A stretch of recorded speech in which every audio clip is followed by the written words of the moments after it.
Good evening, everybody. I guess I'll be wrapping up tonight's meeting and pass the mic on back to Mark afterwards. As Mark mentioned, my name is Josh Welsh. I'm a grade 12 student at St. Lawrence Secondary School. I'm also I'll serve on the Cornwall Youth Advisory Committee. And this semester, our semester just started Friday. I've been taking law and I've been getting into politics more ever since Mark brought me on board, so I guess I have him to thank for that.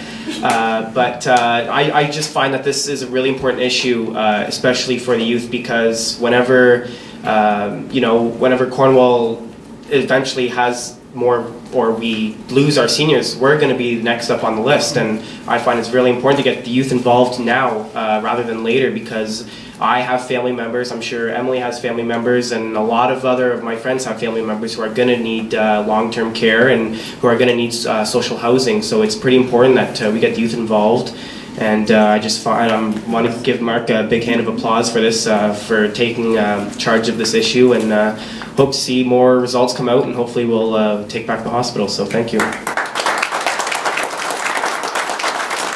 I'm going to allow one more comment at the back. There was a gentleman who had his hand in the air, and then we're going to close things off. If you want to speak loud enough for everybody to hear. I think I'll be able to speak that loud enough, Mark. And again, I'm referring to what this gentleman said about the $2 million. Okay? I looked up on the, I'm not saying everything is absolute. Things you get off the internet can be one way or the other way. Okay? But going back to whose sign besides Remax is on the sign, whose names?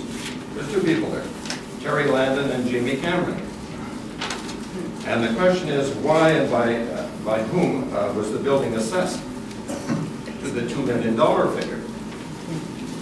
And then you go on the web and you see that the Benson Center land was Terry Landon and was a key advisor. Did he not work with the buyer and seller of Harris Holdings? They certainly say that, and the web says that he did, or they did. Was he not a key advisor to Pinchin, I believe the name is? It's P-I-N-C-H-I-N, I guess it's Pinchin, of Environmental Group.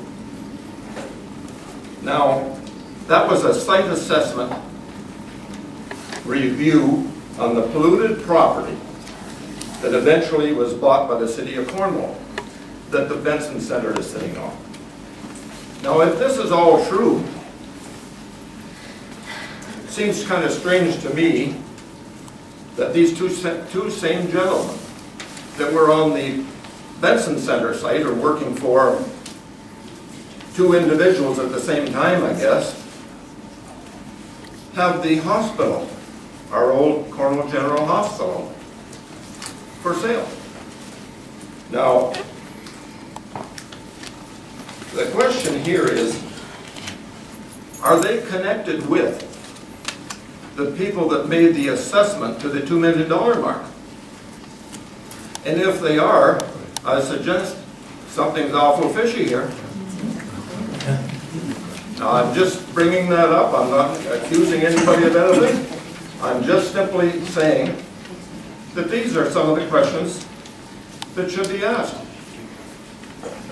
I'm in favor of keeping the hospital for the